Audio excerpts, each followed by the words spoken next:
Hey guys, I came up with a great solution. So I'm going to flip this camera around and show you. But I tell you, I'm really proud of myself because I didn't think I was going to be able to fix this light, but I wanted to make the attempt.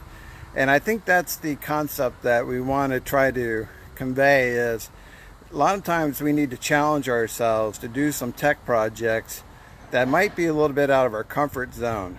But in the attempt of trying to do it, we learn where we need to improve, and we learn to overcome any of our obstacles.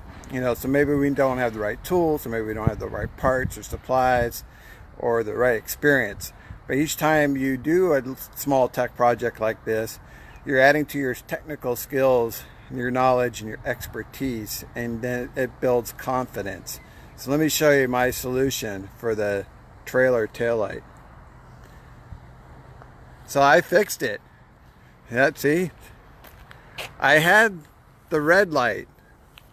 And so I decided that, it's the red light would be better than the amber light that was barely working.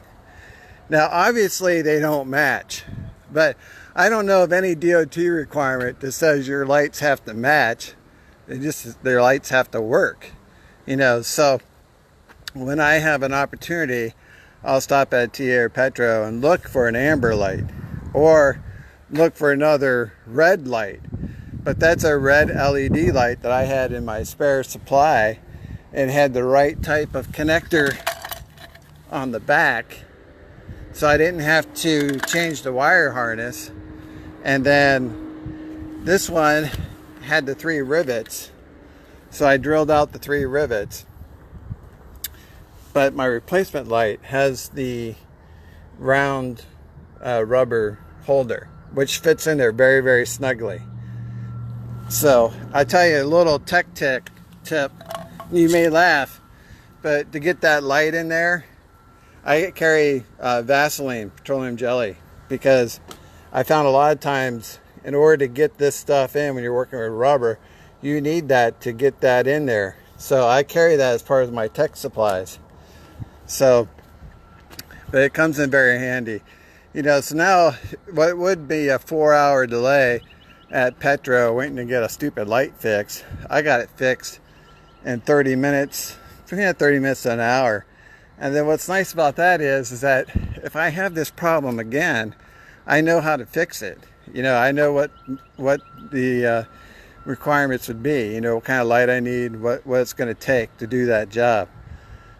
So that was, that may not seem like a very big deal, but let me tell you, when you got to drill out these 3 rivets, okay, then you got to pull that light out. Either you got to change that wire harness, or you have another LED light that uses the same wire harness.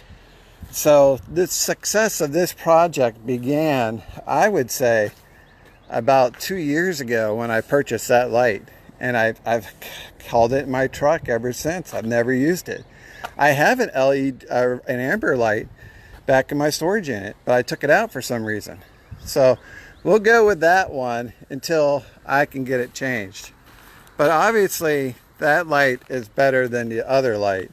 That's going to be safer to drive with than that. Yeah, it don't match colors. But some of our trailers only has 2 lights and they're both red. This one has 3 lights and one of them is amber. So I don't see any DOT problem with it being red instead of being amber. As long as it works, I think that's the main thing. So I'm declaring this project a 100% absolute success. I'm very happy. It's like you start doing these tech things, and sometimes you find out that you don't have the right tools and supplies. And I tell you what, that little tube of Vaseline was essential to get that light in, because that was such a tight, tight fit that you had to put the Vaseline on the metal and on the rubber, and then you had to push squarely and evenly. I mean, the tolerances were exact, so if you didn't have any way of lubricating that, then you would probably not get that light in. And that's the difference between success and failure. So I think too, having a drill and the drill bits, you know, having a variety of lights, different wire harnesses. Now, if I had to, I could change that wire harness and put in a different type of light.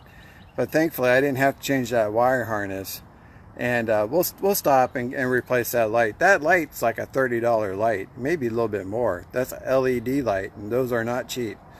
But when you look at the cost of downtime, you know, 4 hours, you know, you could be looking at, you know, 200 miles or more, you know, so $1.50 a mile, you know, last time was over $300 it cost your business versus a $30 light that you carry in your truck.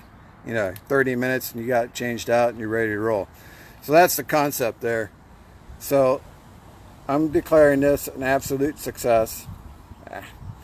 And part of it is having the tools, the supplies, the lights, the wire harnesses, the drill bits, you know, everything that I've been working on over the years makes a project like this doable. Otherwise, I'd be calling road repair, you know, or stopping at a TA, putting in an eShop work order.